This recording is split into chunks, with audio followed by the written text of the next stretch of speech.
കറുപ്പുള്ള സൂര്യന്റെ ചൂടുള്ള വലതാരിൽ തീയുള്ള പെണ്ണാടെ.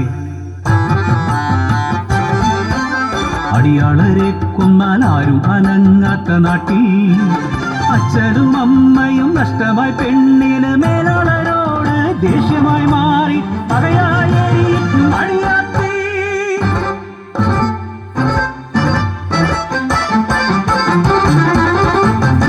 കൊയ്ത്തുപാടത്ത് കാലത്ത് നേരത്തെ കൊയ്ത്തുപാട്ടിന്റെ ഈണത്തിൽ അവൾ വന്നു ഗന്ധർവനെ പോലെ തമ്പ്രാന്റെ കഥ കേട്ട് മുഖം തിരിച്ചു നിന്നു പെണ്ണ്.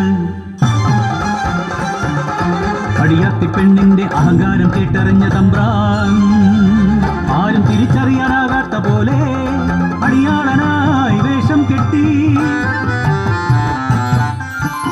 പൂനില പോലുള്ള തമ്പ്രാനെന്ന് പൂണൂലങ്ങ് അടിച്ചു മാറ്റി ചേറിൻ മണമുള്ള ചെറുമനായി അടിയാത്തി പെണ്ണിന്റെ മുന്നിലെത്തി.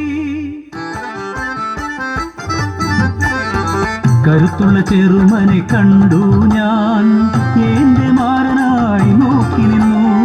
സിലന്തരേഖയിൽ കുങ്കുമം ചാർത്തി കരം പിടിച്ചു അവളെ സ്വന്തമാക്കി വേറൊരു നാട്ടിൽ കൊണ്ടുപോയി.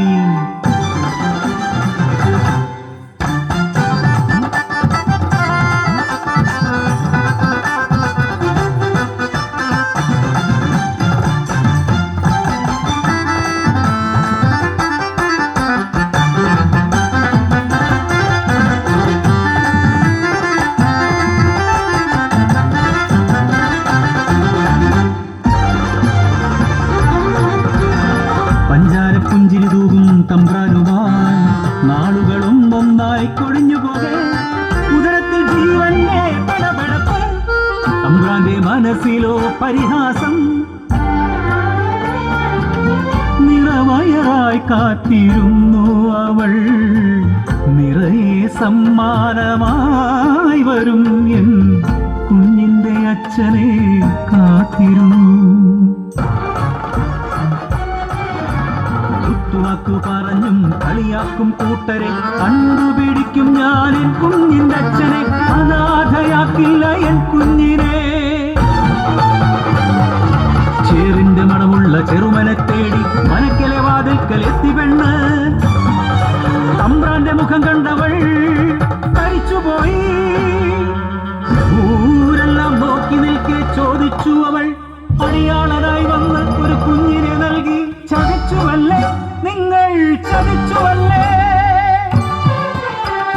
പാൽപുഞ്ചിരി അപ്പോൾ പരിഹാസമായി ആർത്തു ചിരിച്ചു തമ്പ്രാൻ.